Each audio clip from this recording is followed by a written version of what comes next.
Good afternoon, ladies and gentlemen. Welcome back to another episode here on African Confessions. The following story that you're going to be listening to, it was sent to me by one of our dear sister, and this is the translation of the message that she sent to me.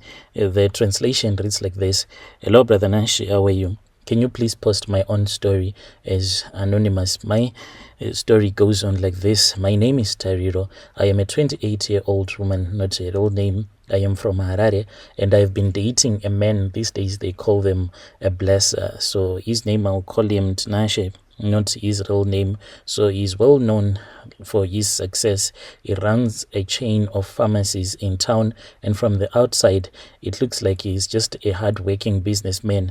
But I have come to know the truth, and lately it has been haunting me. Like, please tell me, what do you do when you get to learn the truth, and at the same time, after you have learned the truth, there is nothing that you can do about it, because your blesser is the only source of income that you have. Like, the moment that I'm going to get separated from this guy, then it means that it will be like over. So Brother Nashi, I want your listeners to give me advice after they would have listened to my own story. So my story, it goes on like this. I met this guy at a party. This was a few months ago. So Tinashe swept me off my feet with his charm and generosity. He'd buy anything that I wanted, from expensive clothes. We used to go and hang out at different restaurants, at the finest restaurants in town. At first I thought that I had hit the jackpot, dating a wealthy man who could provide for me in ways that I had never imagined. But as time passed, I began to notice things that did not even add up at all. One evening, after we had been out to dinner, he opened up about his pharmacies and how he had become so successful. At first, I thought that it was just a business story, but the more that he talked, I could even sense that even the conversation, it was no longer that normal conversation that it was supposed to be. He told me that his success did not just come from hard work.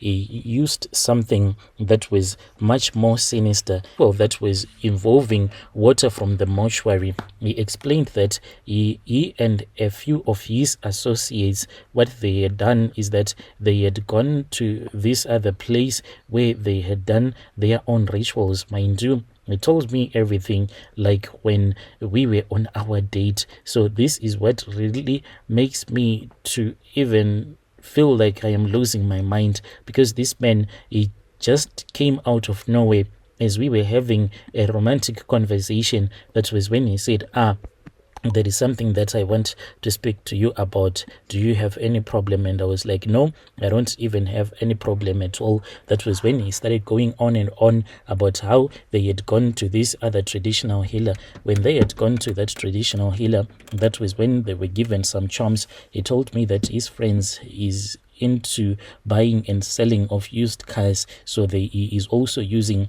the same water that they use when they are washing dead bodies. So he said that him and his associates, they go and they collect the water used to wash dead bodies from the local mortuary. And the traditional healer told them that this water, it carries a kind of a spiritual power that can attract customers to their businesses. He confessed to me, and he said that as long as they sprinkled this water at the entrance of their pharmacies, people would come in droves and his profits would multiply.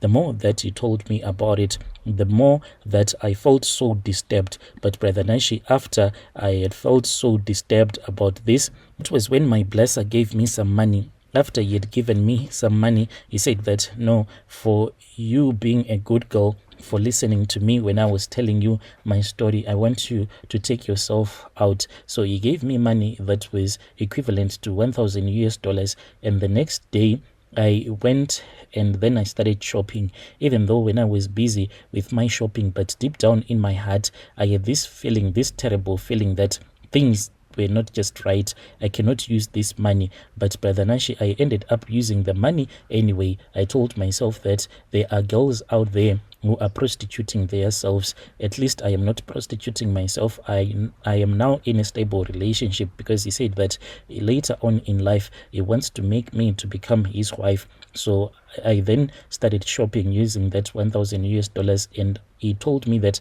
I was supposed to use all of that money and not to leave anything, no change at all. Even when I was going around shopping, I would say you can keep the change to those that would be working in the shop. So Brother Nashi, when he told me this story, I don't want to lie to you, I was shocked. I could not believe that someone that I was dating could be involved in something so dark and twisted. But it did not end there. After the conversation, each and every time that he would give me money, I could not help but feel dirty. Even right now, whenever he gives me money, I just feel so much dirty inside. And I feel like the money that he is giving me, it is cursed, tainted by the evil practices that he is involved in. When I look at the cash, knowing where it comes from, I feel a wave of guilt washing over me. There are times when I think about ending things with him, walking away from the lavish gifts, the fancy lifestyle, and the darkness that comes with it. But every time that I try, he pulls me back with more promises, more money, more gifts, another brand new iPhone. It's hard to let go of the comfort and security that he provides, even though I know that he is a married man. But he said that he is willing to make me to become his second wife. And when I look at my own family background, in our family, there are people that are struggling. Some of my cousin sisters, like when I went to give up on my blesser, and then if I go to some of my cousin sisters at the place where they are staying with their husbands, then I'll say this level of poverty, no, I can never be in this situation. And my cousin sisters, they will be complaining, saying that sometimes they would have gone throughout the day without eating anything, like someone that is married. And when I start to think about the level of poverty that is in our family, then I will be like, to hell with it. It is far much better to date this guy than to be poor for the rest of my life. But when I am with him, I look at him, he's someone that looks so innocent. You can never even think that this man, he is involved in all of these rituals. It is so hard, even though at the same time I feel like I am losing my soul. I don't know how much longer I can stay in this relationship. I don't want to be a part of something that uses death and darkness to gain wealth. The guilt is eating away at me, and I am scared that the more that I stay with Tinashe, it will destroy me in ways that I can't even imagine. But at the same time, I feel like I am trapped, caught between the comfort of his wealth and the horror of what he is involved in. I need help, I need advice. How do I break free from this without losing myself in the process? I'm even thinking of having a child with him, so that if I have a child with him, then if I break up with him, then I will go for maintenance. At least he will be supporting me and supporting the baby at the same time. I want your listeners to assist me. I'll be following through in the comment section. This guy, he was like, so you think that I am lying to you? And I was like, yeah, that can never be possible for you to use water from the mortuary, yet you are a Christian. The guy then took me one day to one of his pharmacy, and when we went to the pharmacy, Brother Nashi, that was when we went inside. This was like late at night, and then he showed me a small bottle. It was about 500 milliliters of water. He said, do you want to taste it? And I refused. He drank some of it, and he said that this water, it is really salty. It has been used to wash a dead body. This is what attracts customers to my shop. I need your listeners to assist me, and I'll be following through in the comment section. Listeners, right, there was a message that was sent to me by one of our dear sister, and that was the translation of that message.